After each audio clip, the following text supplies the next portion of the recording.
Conservative new media viewers and Lin fans around the world, what is up?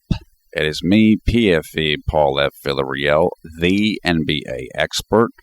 We are here to talk in a longer fashion about Houston's 100-95 victory tonight over the visiting Dallas Mavericks in the fifth game of the 2013 preseason.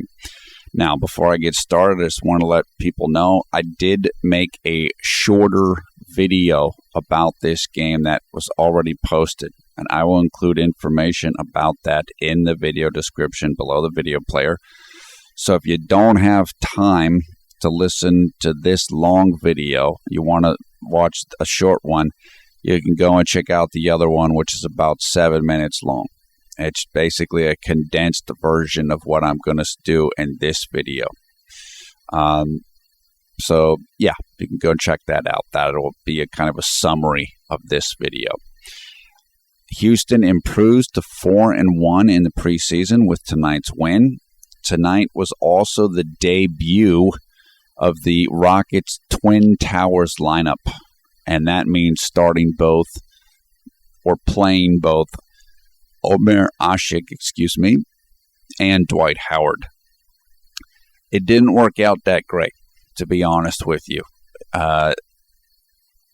It's something that's going to need more time to develop, and I'm not sure if Dallas is the right team to play that style against. It didn't look like it tonight. Jeremy missed shots tonight. He just missed shots, and many of those shots were right at the rim. And a couple of them were just simple misses. A couple of them, at least one of them was blocked. Maybe two of them were blocked. One was just bad positioning. We'll talk more about that in a moment. Other than that, he played well. He could have had one or two fewer turnovers, but the main thing was he missed shots. He won't miss those shots many nights. He won't miss nearly as many shots that he missed tonight. And I say that because when you're shooting from 2 feet from the rim, you're not going to miss a lot. So it's a little bit of a aberration what happened in this game. Patrick Beverly, whom of course Jeremy is competing with for a starting spot, he also was a little bit off with his shot tonight. We'll talk more about that in a second. The Rockets as a team shot 13 of 28 from three-point range, which is terrific. And that's the main reason why they won this game, because they shot so well from behind the arc. Dirk Nowitzki was ejected from this game for a hard foul against Omri Caspi. I believe that took place in the third quarter. It might have happened early in the fourth quarter. Dirk smacked Caspi pretty hard, but he didn't mean to do it. He was trying to go for the ball, but ended up hitting Caspi instead on a fast break. And the way that it looked, it's not a surprise that the referees ejected him, but he wasn't trying to hurt Caspi. He didn't hit his target, which was the basketball. He hit Caspi instead. The offense was very good tonight. And the reason why it was good, in my opinion, was because it worked through Dwight Howard instead of working through James Harden. This looked more like what the offense looked like when Dwight Howard was playing for the Orlando Magic.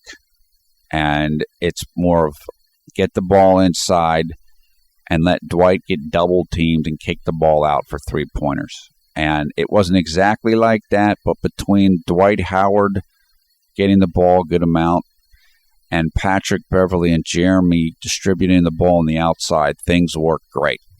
This is how the offense should look, as opposed to more heavy James Harden ISOs. That's my feeling about this. And if you don't know the term ISO, and some of you probably don't, ISO means isolation. So when I say James Harden ISO, I mean that James Harden is getting the ball and is isolated against a defender. basically going one-on-one against that person. That's not a bad offense. James Harden's very good at playing one-on-one, but what happens with isolation offense is everybody else on your team standing around watching, usually, and it's very stagnant. It's better if your guys are passing the ball and kind of moving without the ball. And a good way to think about the opposite of isolation is the way that Jeremy played during Linsanity in New York. Everybody's involved. The ball's moving around. It just works. It's much more smooth. Isolation's very slow.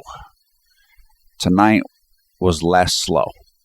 And that's because I think James Harden was doing less isolation.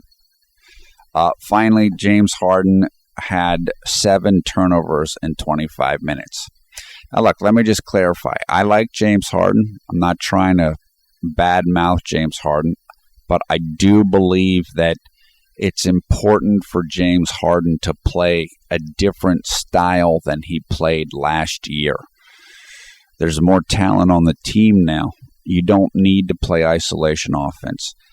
The problem here, or the concern that I have regarding James Harden, is that James Harden, ESPN has put James Harden in their top 5 players in the NBA.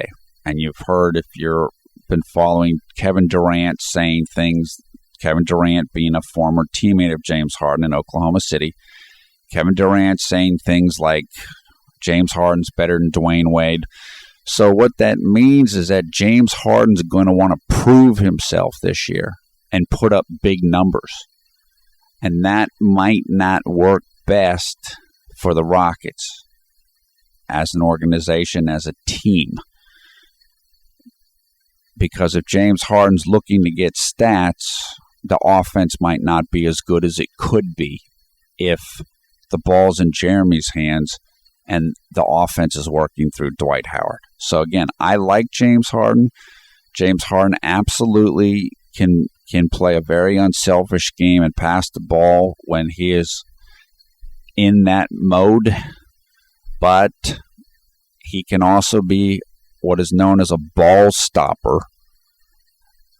Or what that means is a ball stopper is an offensive player who they get the ball and the ball stops moving. It becomes isolation offense. An example of this would be Carmelo Anthony in New York. And unfortunately, Jeremy's played with a couple of players like this now early in his career. So not necessarily the best fit. So we'll see what happens. I like the way that things work tonight. Okay, let's turn to some statistics here. Jeremy finished the game with 6 points, 4 rebounds, and 8 assists in 33 minutes. He shot 2 of 9 from the field, including 0 of 2 from three-point range. He was 2 of 2 from the free throw line. He had 3 steals, 1 block shot, 3 turnovers, 3 personal fouls. His plus-minus was a +3. And his efficiency number, meaning all the positive statistics subtracted by all the negative statistics, was a +12, was 12. Actually, I shouldn't say +12. Efficiency is almost always a positive number.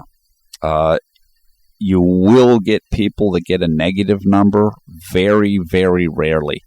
And that's usually if a guy plays very few minutes and just like misses shots. So almost always that number will be positive. Patrick Beverly had 10 points, 2 rebounds, and 5 assists in 27 minutes of playing time. He shot 3 of 8 from the field, including 2 of 3 from three-point range. Patrick was 2 of 2 from the free throw line. He had no steals, 1 block shot, 1 turnover, 2 personal fouls, and his efficiency number was also 12, which was the same as Jeremy's. Dwight Howard had 15 points, 17 rebounds. James Harden, 19 points, 2 rebounds. Francisco Garcia had 15 points. Omri Caspi had 10 points and 4 rebounds. Jose Calderon, who was the starting point guard for the Mavericks, had 14 points, 2 rebounds, and 3 assists. His efficiency number was 17. So he had the best efficiency number of any point guard in this game. The backup point guard for the Mavericks, I believe his name is Gal Meckel, had 9 points, 2 rebounds, and 6 assists. His efficiency number was 10. Okay, turning more towards Jeremy now, just more specifically. Jeremy played a good game. He played well in this game. The primary reason why his numbers weren't better was because he missed a bunch of shots. As I said earlier, most of those shots were right at the rim. A couple of them he just flat out missed on layups. One of them was blocked. Another one of his misses, he hit the side of the backboard. He just got himself in a bad spot on a drive. Another one was, I guess actually he missed 2 3-pointers. One of them stands out to me. The 3-pointer that he missed, that I recall, was not a bad miss. Actually, I'm kind of remembering the other. That's good. We've talked about how Jeremy has changed his shooting form. And if you're a good shooter, usually your misses are very good misses, meaning that they're close to being makes. And I thought that Jeremy's misses from 3-point range were very close to being makes. So that's a good sign. Also, part of what happened for Jeremy in this game in terms of the misses was the presence of Samuel Dalembert for Houston. Dalembert is the center, for Dallas. Dalembert is the center for Dallas, and he's an excellent shot blocker. And so he blocked one of Jeremy's shots, and he probably altered a couple other shots. So somebody else besides Samuel Dalembert is back there, then Jeremy might have made a few more layups. Jeremy did have the 3 turnovers in his 33 minutes played. They weren't bad, but he still has to keep working on that. 2 of the turnovers definitely could have been prevented. One was an excellent play by Sean Marion, and I'll talk about that in the quarter by quarter. What was the other turnover? I'm trying to remember the other play right now. I have to look at it in the quarter by quarter. 2 of them could have been prevented. One was kind of a fluke turnover. I mean, it wasn't a great play by Jeremy, but he kind of turned the ball over and then got the ball back. I was actually kind of surprised they charged him with the turnover on that play. So, but he needs to. Yeah, the other one was he got caught up in the air, I think, and threw the ball. He can definitely improve his turnovers.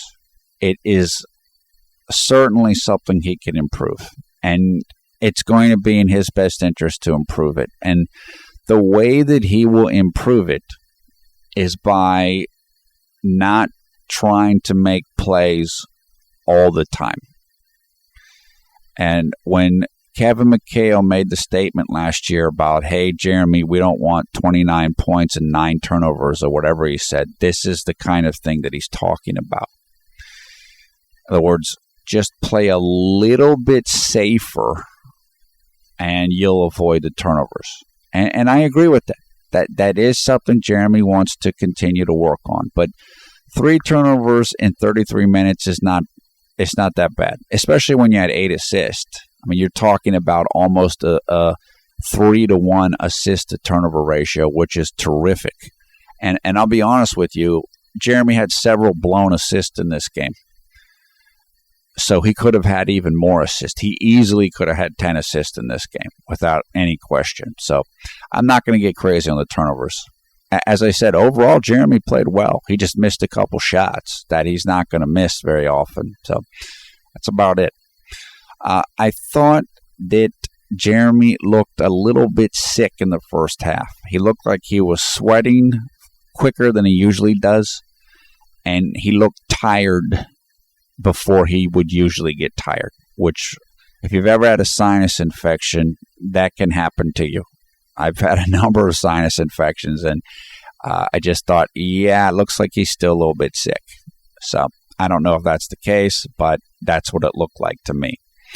As I said, Patrick did not shoot particularly well either, 3 of 8. I don't know what that is, maybe 35, 40%. Certainly much lower than what Patrick's been shooting this preseason, just as Jeremy's shooting performance was much lower than what he's been shooting this preseason. Patrick had the same efficiency number as Jeremy, but since Patrick played fewer minutes, his productivity was better per minute. So Patrick had a slightly better game than Jeremy did. Not incredibly better, but a little bit better. This was Jeremy's toughest statistical outing of the preseason. His efficiency number of 12 was the lowest of the preseason. His previous low was 14 in the first game of the preseason against the New Orleans Pelicans. Jeremy had a couple of bursts in this game that were great. They came in the second half and the third and the fourth quarters, meaning he had a series of good plays in a short period of time. That's really good to see, and I will talk about that in the quarter by quarter. What I noticed in this game with Jeremy was that he attacked quicker. He was thinking a little bit less, and I mean that in a good way. He was looking to score more in this game, and this is what we want to see from him. Not because I don't want him to make passes to teammates, but I just want him to not think as much. And tonight he was thinking less and playing more instinctively, and that's good to see. There will be games like this. You can't shoot great every single night. You're going to have nights like this where you just are a little bit off with your shot. You get a little bit unlucky, and that's okay. This was bound to happen, and tonight it happened. Jeremy and Patrick played very well together in this game. They were on the court, I believe, for several of the runs that the Rockets made, and that's really good to see. They are building up good chemistry together, and it's going to help them, and it's going to help the team. So I know there's the competition, and a lot of people have a lot of feelings about that, whether you're Jeremy fans or you're a Jeremy hater. But the truth is, they play well together. They have good chemistry together, and it's going to work out well for them. And they're both going to be playing a lot of minutes this year together, and just for the team, period. The team is still learning each other. You can see that they're still not in sync in a lot of ways. Dwight and Omer aren't in sync with each other. Dwight's not in sync with Jeremy. He's not in sync with James Harden, etc. That will get better, but it's just going to take some time. Finally, in this summary, Jeremy didn't get some foul calls tonight that he could have gotten. He could have gotten a few more calls, and a call or two went against him that maybe it should not have gone against him. So, again, that's going to happen. There's just going to be nights like that where the referees aren't on their game or whatever the case may be. And tonight was one of those nights for Jeremy. Okay, let's go to quarter by quarter. Early in the first, now again, Jeremy started this game. Coach McHale was rotating the starting spot between Jeremy and Patrick Beverly, and tonight was Jeremy's start. And he was doing pretty well early. Very early in the game, he had a nice assist to James Harden for a 3-point basket. Soon after that, Jeremy had another good pass to Chandler Parsons, who missed a shot, and therefore that is what I would refer to as a blown assist. Because if Chandler had hit the shot, Jeremy would have gotten credited for an assist. But since he didn't, does not register as an assist. Now, Jose Calderon came out very hot, and he wanted to attack Jeremy right from the beginning. And he did that, and he did it well. Calderon is he's a very good point guard. He's not great, but he's very efficient. He's a guy that'll give you a good amount of assists with few turnovers, and he's a terrific shooter. He's a great shooter. And he was just feeling it tonight. I don't know if it was he thought he could do well against Jeremy, or he just felt good tonight, period, but he had it going early. And it was a little tough for Jeremy as regards that. Also early in the first, Jeremy had a very nice pass to Dwight Howard on a pick and roll for a dunk. I mean, you can see what these guys are going to be able to do. This was on the right side of the floor. This was right about the free throw line. Jeremy stopped, coming off a pick and roll with Dwight, and Dwight just rolled to the rim. Jeremy, a nice little, I believe it was a bounce pass, and dunk city. This is going to be a great combination, and you definitely got a taste of that in this game. Right after that play, Jose Calderon hit his third shot of 3 attempts against Jeremy, so he was feeling it. He already had 6 points early, and he was going to work. And it's not that Jeremy wasn't doing anything; it's just Jose was making shots, and that's the way it goes. After that, Jeremy missed a layup. He missed a layup at the rim. And I put that D'Alembert challenged him. I actually believe that D'Alembert blocked the shot. You know what? I'm not sure. Actually, that might have been where he might have just actually missed the shot and might have missed it off of the backboard. There were two plays that were relatively similar. If D'Alembert didn't block the shot, and I don't think he blocked that one, thinking about it now, he definitely altered it. Jeremy was aware of him and was a little bit concerned about that, and the angle was slightly off. Jeremy was attacking tonight. As I said, he was attacking, looking to score, which is good. But you still have to be under control. So we talked last year about Jeremy working to develop floaters and runners and different offensive shots. Tonight was a night where a couple of the layups,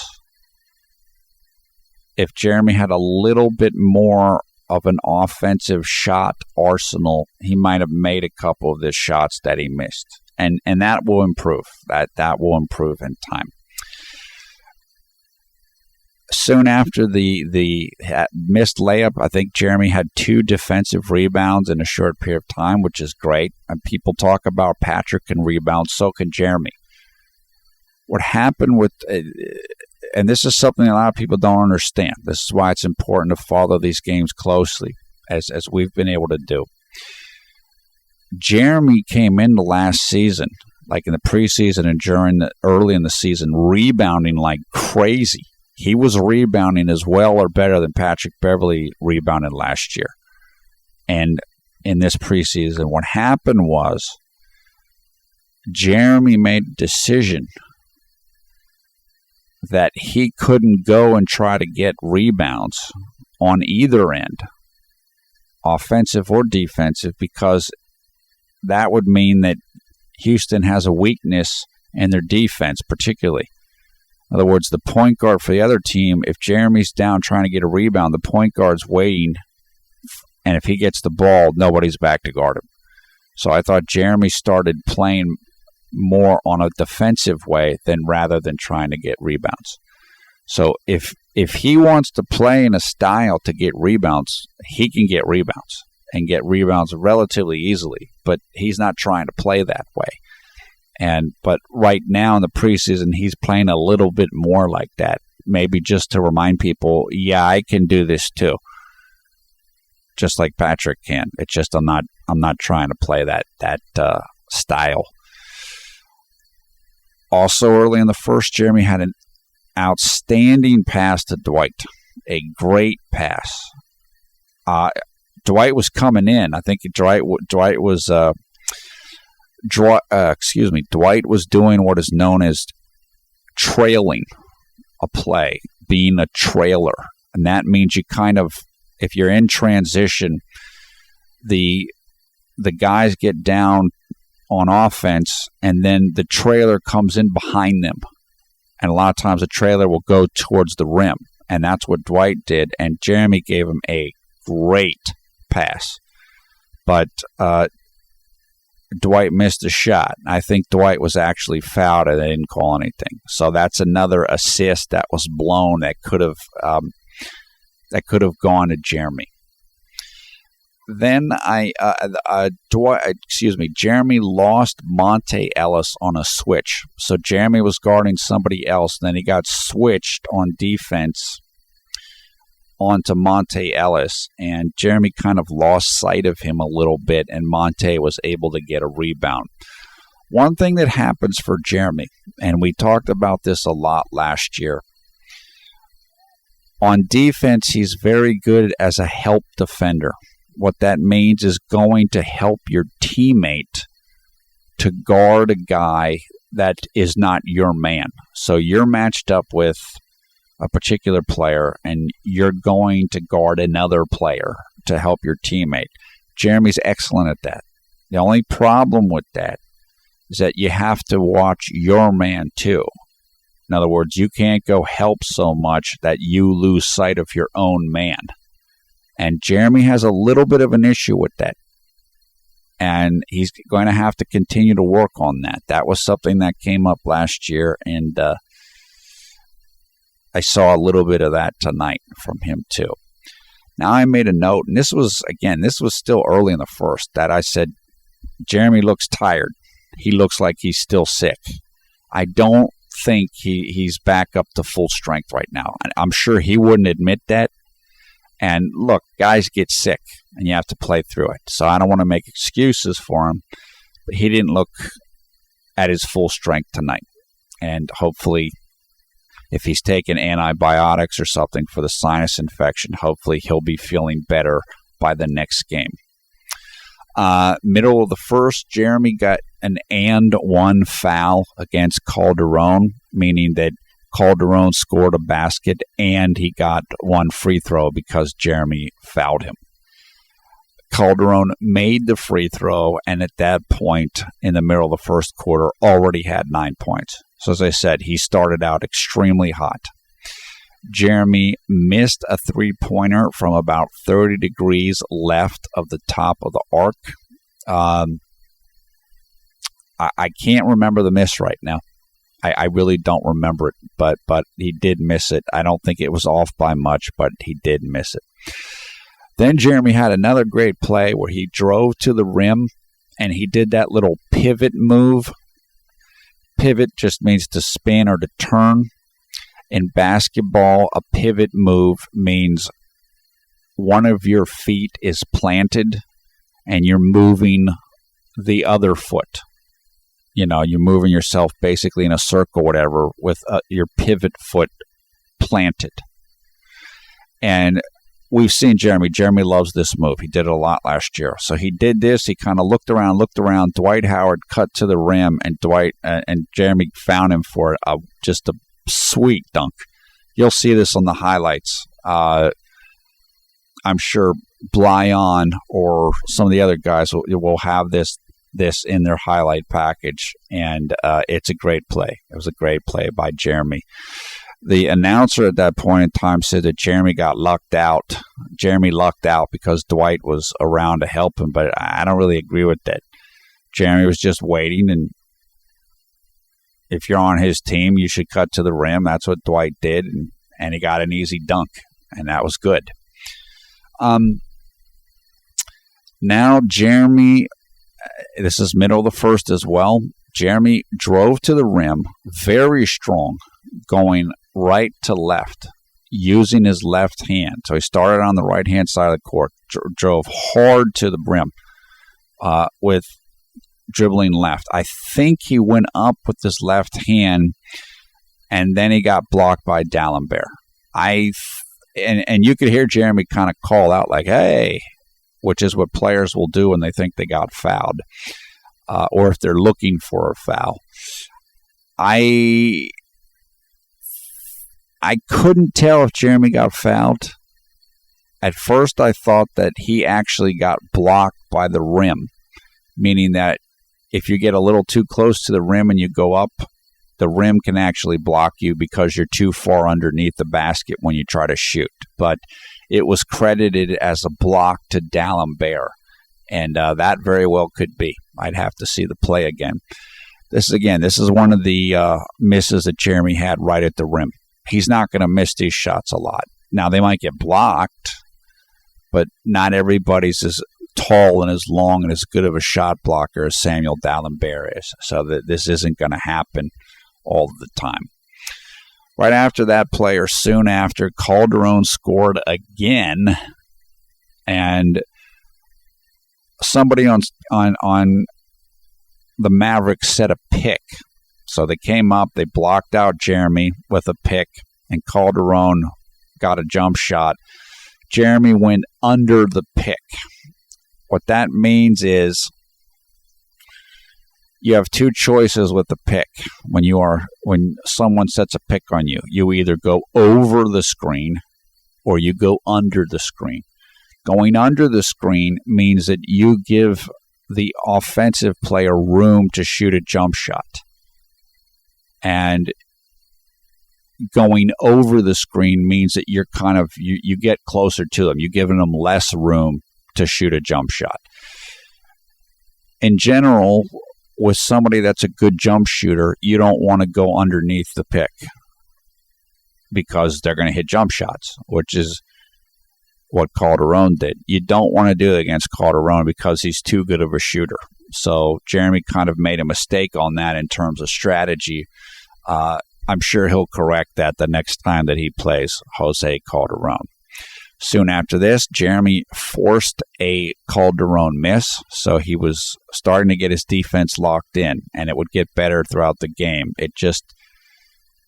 Calderon came out hot, and Jeremy was a little bit off guard, and Calderon made him pay for that, basically. 4:26 left in the first quarter. Jeremy came out of the game. At that point in time, Dallas was up 19-14, and Patrick Beverly came in for Jeremy. Now, when Patrick came in, he made a surge real quick. Patrick had his own little surge. He had an offensive rebound and a putback. Putback just means you get the offensive rebound close to the basket and you just put it back up and score. And Patrick did that, which was really good. Soon after that, Patrick hit a three-point shot, which was nice. And then Patrick had a nice pass to Omri Caspi, who actually missed a three-pointer that was pretty wide open. So that was a blown assist for Patrick. But he came in and he was hot. And he went right to work. And he had a nice burst. Then Gal Meckel, the point guard for the Mavericks, kind of actually beat Patrick on defense a little bit. But then Patrick came back, had a nice pass to Francisco Garcia for a three-pointer. And like I said, he was in a good groove. Jeremy came back into the game with 1 minute and 7 seconds left in the first quarter. Dallas was up 28-25 at that point, and I think he came in for Harden, although I don't remember. Then Jeremy missed another layup at this point. So I think he already had three misses. All of them were maybe he had four misses, actually. Yeah, he had four misses, and three of them were right at the rim. This one looked like it was a goaltend. meaning that the ball looked like it was still on the rim and possibly had a chance to go in, but I think Omer Asik actually touched it. Now, he wasn't called for offensive goaltending, but it looked like it was. At this point, Patrick and Jeremy were on the court at the same time, and that is the way that the first quarter ended. So, at the end of the first quarter, Dallas was up 33-25. Jeremy had 0 points, 2 boards, and 3 assists. He was 0 of 4 from the field. Patrick had 5 points, 1 rebound, and 1 assist in 4 minutes. Jose Calderon already had 11 points. So it was a tough quarter for Jeremy. And Patrick did better than him in the quarter, but things are going to get better for Jeremy. In the second quarter, Jeremy started the quarter along with Patrick Beverly. Patrick had a nice pass to Francisco Garcia for a 3-pointer early in the quarter. Then I made a note that Jeremy was helping out too much on defense, and he lost sight of his man, which I think led to a wide-open jump shot that was hit by Dallas. So that's what I was saying earlier. You got to be careful of that. Jeremy has a real tendency towards that, and he's got to keep working on it to not help too much. Jeremy then drew a personal foul on Dirk Nowitzki in transition. Jeremy was kind of out ahead, had a good step and was going towards the rim and on a fast break, and Dirk fouled him. That was a nice play by Jeremy. Middle of the second, Jeremy had a very good play on defense. I cannot remember who he was guarding right now, but he stopped the man, I think, in the lane, and that set up Francisco Garcia to get a steal on that man.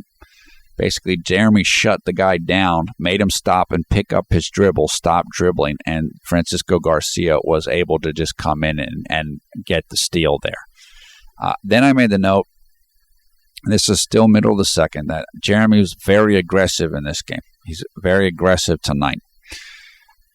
His turnovers were low. In fact, he had no turnovers at this point in the game. And like I said, he was looking to score. He was looking to just get to the rim and put the ball in the basket. And as good of a passer as Jeremy is, and he's an excellent passer, it was good to see him like this. Just attack. That's probably the best part of Jeremy's game. And he kind of just got back to basics in this game, and that was good to see. I also said that I made a note that D'Alembert was protecting the rim well on defense. He was changing shots and getting blocks. I think he blocked James Harden right around this point. And so it wasn't just Jeremy missing layups. It was a whole bunch of people. And that's what happens when you have a really good shot blocker like D'Alembert is. Then they showed a shot of Jeremy on the sidelines, and he didn't look good. As I said, I have a feeling he's not 100% from the illness yet. And when they showed him on the sidelines, I thought that even more.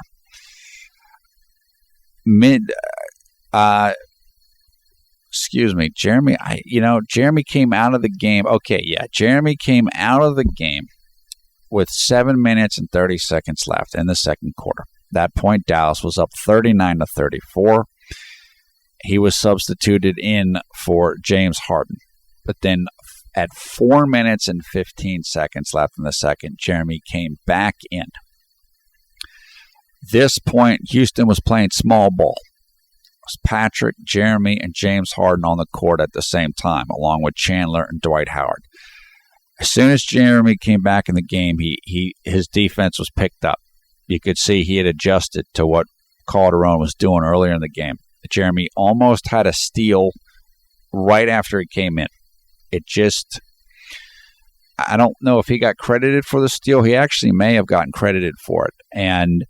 But the ball went to Houston, and it was because he disrupted Dallas's offense and caused the turnover.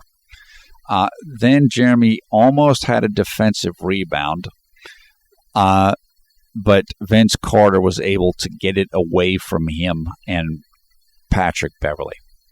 Late in the second, Jeremy played excellent defense on Calderon, and he forced him to make a pass very late in the shot clock that went to another player who just threw up a total brick.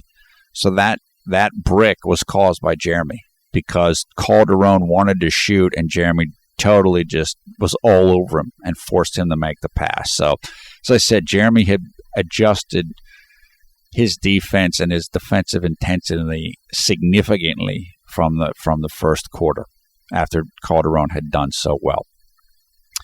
Then Jeremy had what looked like a great block against Monte Ellis, but they called a foul on Jeremy, which just what it looked like is that Monte Ellis reached out his arm and cleared out Jeremy, kind of like hooked him with his arm. That's what it looked like to me when watching it, but Jeremy ended up getting the foul called on him, and this is what I was saying earlier.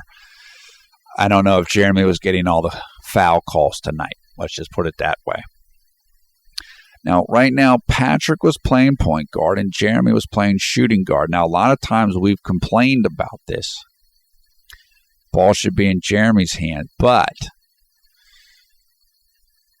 this actually worked out pretty well. And the reason it worked is because it let Jeremy attack on offense more and look to score more. And if Patrick's on the court while Jeremy's on the court, then Jeremy doesn't have to spend as much energy on defense, particularly against small point guards. Let Patrick guard him. That's what he does. That's what he's good at. And so if Jeremy's out there with Patrick and he's playing shooting guard, that works out okay. He might not be able to get the assist as much as he could, but he's saving a lot of energy and he can attack on offense. And that's the way that they were kind of working off of each other tonight. Jeremy almost had another steal late in the second quarter. So he had really increased his effort and intensity on defense. Then Jeremy was able to draw an offensive foul on Dallas. Dwan Blair came up to set a pick on Jeremy, and it was a moving screen. When you set a pick, you are not allowed to move out of position or stick your hip out or something, and that's basically what Dwan Blair did. And because Jeremy's good at fighting through screens, he draws a lot of fouls like that. In other words, opponents know Jeremy's pretty big for a guard. So if you're going to set a pick on him, you have to set a hard pick, and you have to really cover some ground, or else he's just going to muscle through you. And that's basically what happened on that play. And Blair tried to make the pick a little too good, and Jeremy was able to draw a foul on him. Then Jeremy had a nice pass to Patrick Beverly for a three-pointer. I actually wrote something about this on Twitter. I think Jeremy was on the right side of the court, drove off the dribble along the baseline, and saw Patrick Beverly sitting in the left-hand corner and hit him for a great three-pointer. I mean, these guys play well together. The coaching staff knows that. Not only do they play well together, they're two of the better players on the team. So they're going to play together, and they're going to get a lot of playing time.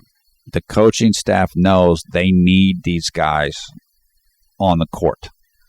So I know there's different discussion who's going to start and everything. They're both going to play a lot, and they're both going to play a lot together, which is good. Then Jeremy had another dribble drive from the right baseline, from the right side of the court, drove right along the baseline, might have been Monte Ellis guarding him, and he got to the left side of the rim and just stopped and put out a nice little reverse layup off the rim. It was great. And then I put in here, Houston was making a run now. They were in a groove. Jeremy and Patrick were soaring now. And it was really, really working well. I think this was still small ball. And you can see what they can do. You can see what Jeremy can do. You can see what Jeremy and Patrick on the court can do. You can see what Houston can be when they're in a good groove. And that's what they were in right at this point. James Harden was on the court with them. It's one part of this, and then Francisco Garcia came in, and it worked very, very well. Right after that, and very near halftime, Monte Ellis was able to beat Jeremy pretty bad off of the dribble, but Monte Ellis is an explosive guard, and he just got a step on Jeremy. And the way that the NBA rules are set up now, if a guy gets a step on you, you can't do anything. Guys are going to beat other guys off the dribble just because of how the rules are, and that's basically what happened in this game. What I noticed at this point in time, too, and I believe I mentioned this in other videos, was that Patrick Beverly is playing less aggressive defense right now. He actually had no steals in this game, and the reason why he's doing that, I think, is because he's trying to cut down on his fouls. The issue for Patrick Beverly last year was that he picked up fouls very quickly. So he's trying to kind of give guys more room. The guards that he's guarding, he's giving them more space so that he doesn't get called for fouls, which is good. But at the same time, the defense then isn't as good. Jeremy's doing the opposite of that right now. Because he's criticized for his defense, he's getting right up on guys. But because he's getting right up on guys, he's getting more fouls. So it's almost like him and Patrick have traded identities from last year. Jeremy didn't get a ton of fouls last year. Now he's getting a whole bunch of fouls. Patrick got a whole bunch of fouls. Now he's getting very few fouls. And that's because of how they are approaching defense at this point in time. At the half, Jeremy had 2 points, 2 rebounds, and 4 assists. He was just 1 of 5 shooting. Patrick had 8 points, 1 rebound, and 4 assists. Jose Calderon had 11 points, so he didn't score at all in the second quarter, which was good. Jeremy had really helped to kind of clamp him down a little bit more after that first quarter. Early in the third, Jeremy started the quarter, and it was the same starting lineup as to begin the game. Jeremy had a great play in transition. He had a nice move, nice drive, everything, but again, he missed a layup. So this is probably the third or fourth layup that he missed in this game. Again, he's not going to miss these layups very often. So this was just, again, this is kind of a fluke. He put the speed on and was right at the rim, but just was not able to finish it. Then Jeremy had the first of his 3 turnovers. The one that I said I wasn't sure it was a turnover because he did turn the ball over, but then Houston got it back. So I wasn't sure if they were going to count it as a turnover, but apparently they did. Jeremy had a nice feed to Omer Asik, who missed a shot close at the rim, which is something that we saw plenty of last year. And then he had another play very similar to that, where he passed the ball to Omer, who was very close to the rim, and Omer was not able to hit the shot. So that was 2 more blown assists for Jeremy in this game. Soon after this, Jeremy almost stole the ball against Jose Calderon. Just popped the ball away from him, but Calderon was able to get it. So as I said, once Jeremy made the adjustment, his defense picked up considerably. I said he can play defense. He's not the greatest defender ever because his foot speed going side to side isn't great, but he's extremely good at steals. And when he's locked in, he can play some real defense. And so he was doing much better on that now. Then Jeremy got an offensive foul where he was called for hooking his man, using the off arm to kind of push away the other guy. I didn't see that. I wasn't sure that was a foul on him. So this is the second call of the night that I was kind of questioning. At this point in time, James Harden was he was just, again, he was doing more turnovers. This is the middle of the third quarter, and I think at this point, James Harden already had 6 turnovers, so he was struggling with that a little bit. Jeremy had a nice pass to Chandler Parsons, who just didn't take the shot for whatever reason. He wasn't able to get the shot off.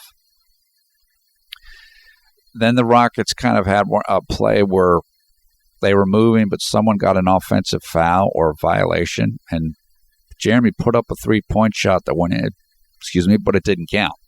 So kind of like a blown assist. That was almost like a blown 3-pointer.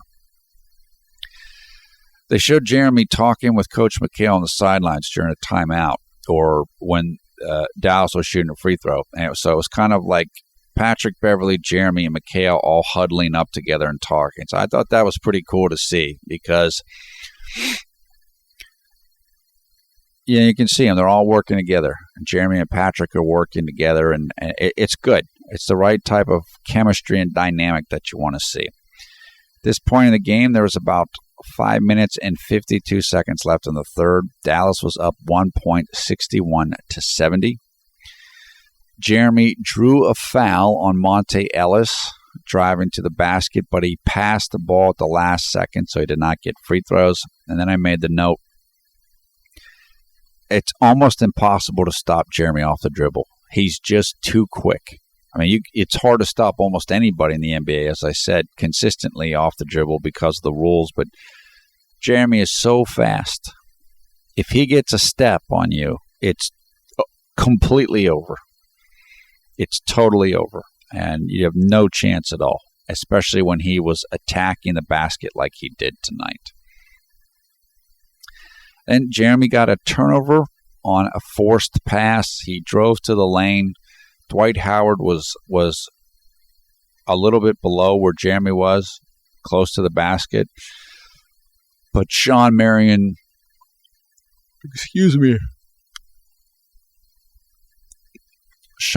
saw that Jeremy was going to make the pass, and he intercepted it. And that's the type of play Jeremy's going to have to be careful about. It was a good idea, but don't be careful of it. Those players are going to get covered. The defense will see you. And so he's got to dial that back a little bit. Resist the temptation to be a playmaker in tough situations. If he can just scale that back like 20%, he'll be in much, much better shape. Patrick came in for Jeremy. 4:46 left in the third quarter. The score then was 63-63. Patrick had some nice plays pretty quickly. Again, he had another little surge. That was his second of the game, and he was doing really well. Jeremy came back in the game with 2 minutes and 20 seconds left in the third quarter. Houston was up 70-68. Now, Jeremy, after he came in, he almost had a turnover. Fortunate that it was not a turnover. But then he went on a surge. He passed the ball to Omri Caspi, who missed a three-pointer, but it was a great dish by Jeremy. So another blown assist, which is like the fifth or at least in this game for him. But then Jeremy got a steal. I think Dallas was trying to pass the ball. Jeremy stole it as he dove out of bounds to save it, and he was able to save it. And Houston got the ball. Then Jeremy had a great drive. He caught the ball, faked his man up, so got the man up in the air because he was trying to block Jeremy's shot. He thought Jeremy was going to jump to shoot, but he didn't. He faked him out, drove, and then the guy fouled him and got 2 free throws out of that, and he made both of them. Then Jeremy had a steal, another steal. So this was a second steal in a very short period of time. Then he just raced down the court and passed the ball to Omri Caspi, who was going in for a layup. And that is when Omri Caspi was flagrantly fouled by Dirk Nowitzki, and Dirk Nowitzki was ejected. So at this point in time, This was the first one, and there was another one coming. Jeremy just he just locked in. He was locked in on defense, and he was locked in on offense. And when he plays like this, nobody can stop him. And I was really happy that he was able to play like this after struggling in the first quarter, and maybe he's not feeling completely healthy physically, and knowing that he didn't do great in the first half, but he kind of bounced back, and that was really good to see. I think in the past, or like last year, Jeremy might have gotten too uptight or thought about it a little bit too much, but he was just like, you know what, screw it, I'm just going to play. And that's exactly what he did, and it worked out really, really well. And it was, his little surge was all based upon him using his speed and just hustling like crazy. Just hustling on defense to get those steals. Then right before the end of the third quarter, Jeremy missed the open an open three-pointer from about 30 degrees right at the top of the arc. That was the miss that I remember as being very close miss. Just a slight little miss. So he was definitely playing well at this point. At the end of the third, the score was 75-70 Houston. Jeremy had 4 points, 2 rebounds, and 5 assists. Patrick Beverly, 10 points, 1 rebound, 5 assists. Jose Calderon had 14 points, and I believe Calderon did not play in the fourth quarter. Jeremy started the fourth quarter, so I think Jeremy started every single quarter of this game. He was on the court with Patrick Beverly and Francisco Garcia, so kind of a version of the small ball lineup, just with Garcia playing rather than Harden. I think the fourth quarter was actually Jeremy's best quarter. In fact, yes, it was. From an efficiency standpoint, it was his best quarter. Early in the fourth, Jeremy had a nice pass to Omer Asik that I believe was counted as an assist. I wasn't sure if it was going to be counted as an assist, but I believe they did count it as one, which was good. Jeremy then had a nice, I believe, a left-handed layup. It certainly was a left-handed drive to the rim. He got a step on his guy, and it was all over. And what Jeremy understood at this point in the game was D'Alembert wasn't playing now, meaning there wasn't any shot blocker in. So if you put Jeremy in that situation, he's going to score because, guys, he's going to get past his man. And if you don't have somebody back there to protect the rim, he's going to score. And that's exactly what happened on that play. It was just like there's no chance for anybody to stop him on that play. And then Jeremy had his third turnover of the game, and it wasn't a good turnover. He jumped to pass, just got a little too reckless.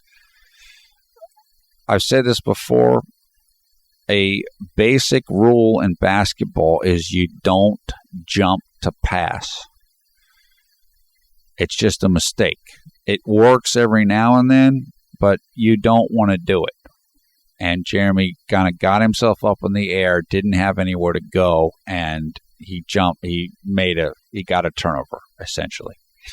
Then Jeremy had a rebound. Then he dished to Omri Caspi for a three-pointer that was missed. So this is probably the sixth blown assist for him in this game. He easily could have had double-digit assists, but sometimes guys just don't make shots. Then I made a note that Jeremy is best as an attacker and a scorer. As he works to continue to cut down on turnovers and not try to make too many plays, he probably is best as a scorer, which is one reason they're playing him at the shooting guard spot. Shooting guards are typically more of scorers, whereas point guards are more of distributors, although that's changed some. And it's a good role for him, especially as his shooting has improved. Let him score. Let him score because he's a great scorer. And I was happy that he got the opportunity to do that. I also made a note that Jeremy was more comfortable with Omer Asik than he is with Dwight Howard. You could see that he was used to making passes to Omer, and it was easy for him to make the passes. He's not used to that with Dwight Howard yet, and so as he gets more used to it, you will see fewer turnovers and fewer miscommunications. Jeremy had a nice drive. He drove to the basket from the right-hand side from about 30 degrees right of the top of the arc.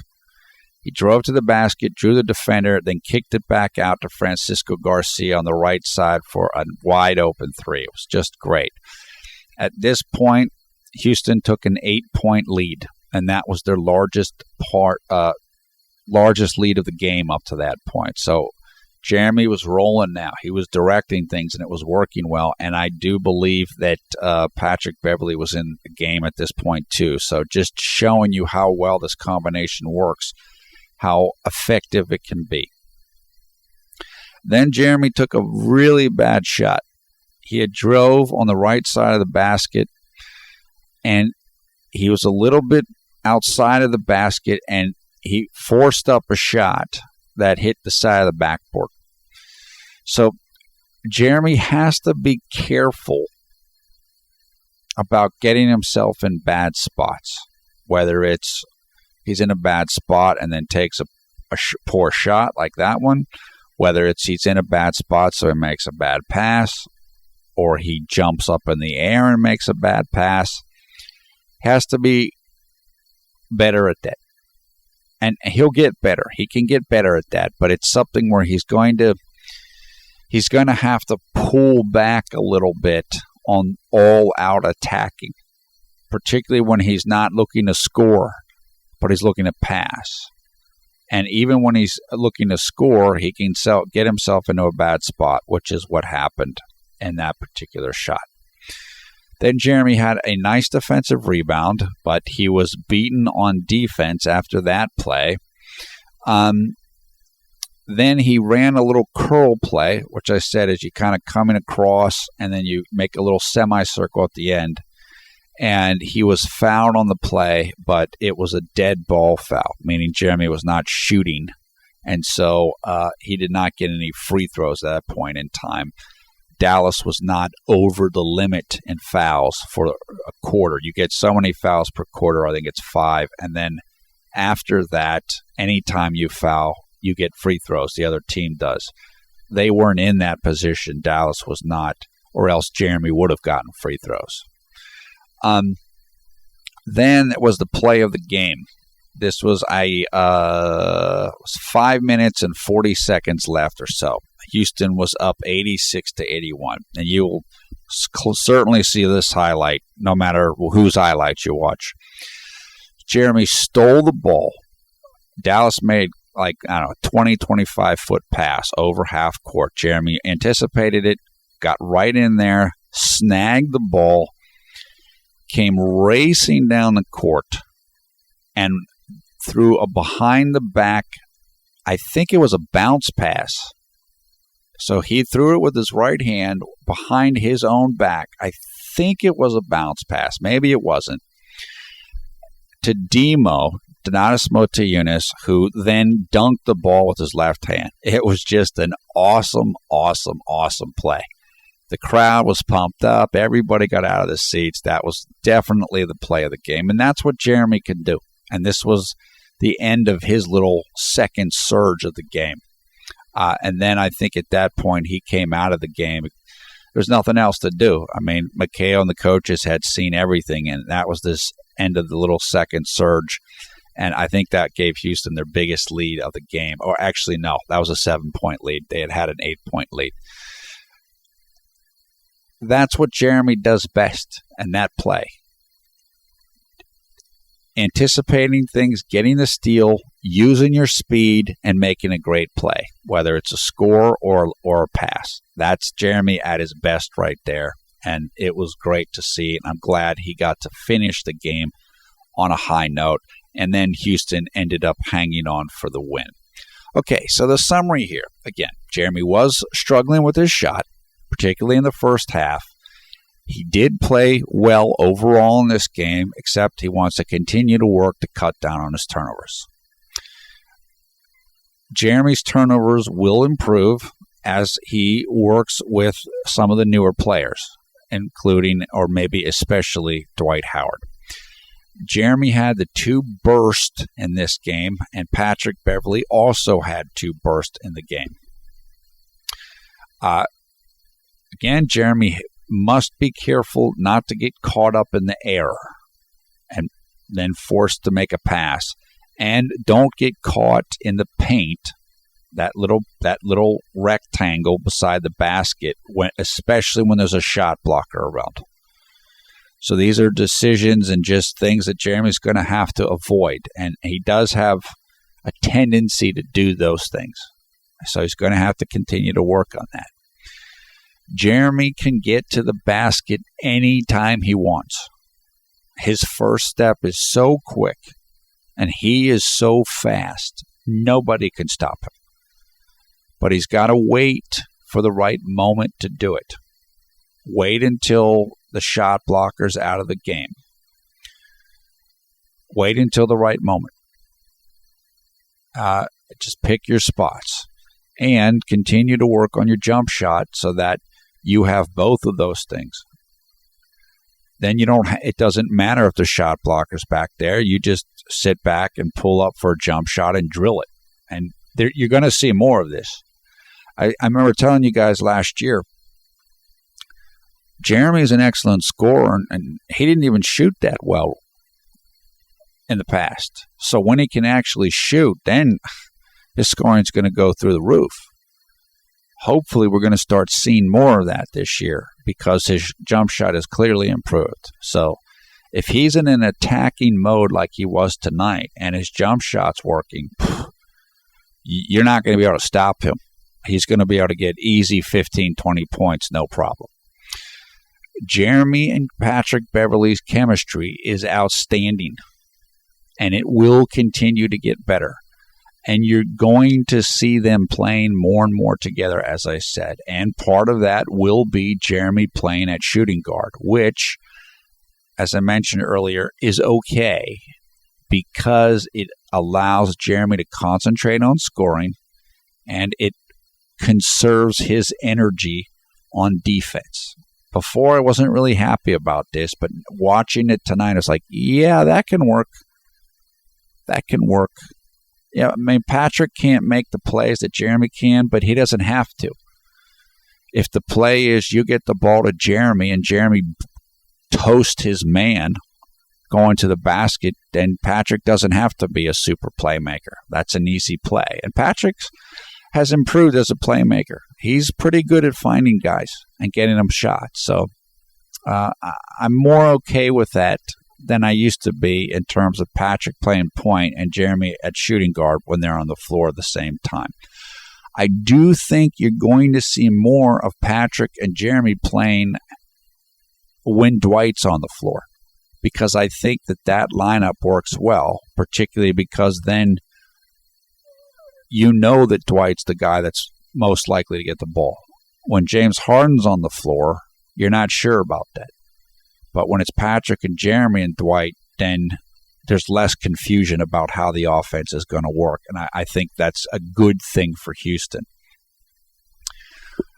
Repeating, I hope that we see more of this type of offense, more of a Dwight Howard-centered offense and a spread-the-ball-around offense than the James Harden ISO offense. That was definitely an improvement in this game. Finally, Jeremy may have taken a slight step back tonight in terms of his attempt to become the starter, remain the starter, but not much. Not a lot. Patrick wasn't great either. So neither one of them had their best night tonight. Patrick was a little bit better, which is different. The last 2 games, I believe Jeremy was better. So, okay, the pendulum has swung a little bit in Patrick's favor. And look, Jeremy wasn't great on defense the first quarter, so maybe it swung a little bit more to Patrick. But it's okay. This wasn't like a blowout or Jeremy was terrible. You will hear haters talking like that because he didn't shoot well, but that's not what the situation was at all. Okay, just going over a couple other points of business. As I said, and as you can see with this and what we did earlier, I am going to try to do both long and short videos for each game. There's a couple of advantages to this. Number one, the video gets up quicker. So the short video can get up real quick, maybe 30 to 40 minutes after the game rather than like 2 hours. So you guys get to react to it quicker, get in the comments, start talking, which I like. And also, as I mentioned in the previous video before tonight's game videos, there are people that want short videos, like Letitia, like a number of people. And that's okay. I'm okay with doing that. So we're going to give this a try and just see how it works. I mentioned this in the comments of the Letitia video that I'm going to try to write some articles about Jeremy when I have the chance. And I'm going to do that on conservativenewmedia.com. We do have a website. It's just something we haven't used in a while, John and myself, but we do have it. And I'm going to look into that, to doing articles, because I know you guys like it when, I can look up data and write something like this and put it on a site. So there's no reason not to put it on conservativenewmedia.com. I mean, if I can do that, I might as well do it. And if some of you guys at some point think you might like to look into writing or doing some writing, then we can talk about that. We can send us an email, conservativenewmedia@gmail.com, or talk to me in the comments, because that's something that could probably work well. I myself and John, we don't have all the time in the world, but I know a number of you guys have good ideas, and you want to write stuff, and you might not have an opportunity to do that, or you might not want to do it on certain sites. So it might work if you can do it on conservativenewmedia.com. We might be able to give you a forum to be able to do it on. And if you want to do it, then you can do it. So we'll look at that as time goes on. Okay, next game is Thursday, October 24th, this Thursday, against the San Antonio Spurs in San Antonio, Texas. That game will take place at 8 p.m. Eastern Time in the United States, which means it will take place Friday, October 25th at 8 a.m. in Taipei, Taiwan. That is the 6th preseason game. It will be.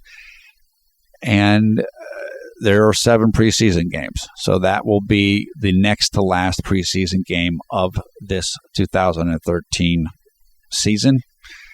And the game will be on TNT television here in the United States.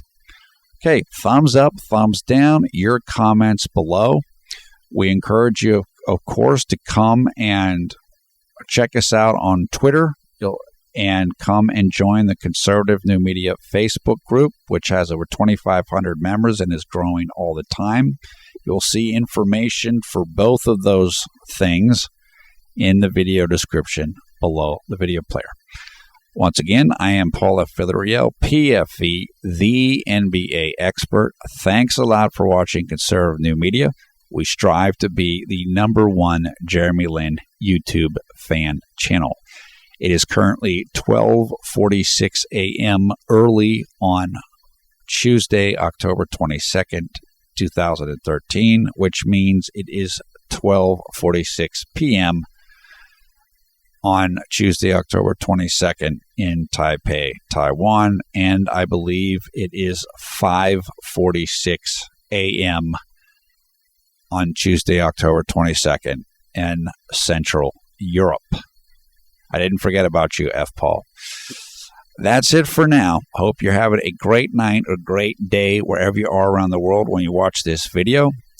We thank you a lot for all the support. I know a lot of you guys came out and said a lot of nice things in the Letitia video, and we appreciate that. I know you guys support me. The video was not made to defend me or us. It was more to explain who we are and what we're about to new viewers. We get new viewers and new people coming in all the time. And I just something I wanted to do before the season began. So I just figured now was a good time. And when I came upon what Letitia wrote, it just like, yeah, let's just do this. Now's the time to do it. So that's it. Take care of yourself. I will try to come down into the comments and we'll talk about what happened tonight. So see you soon.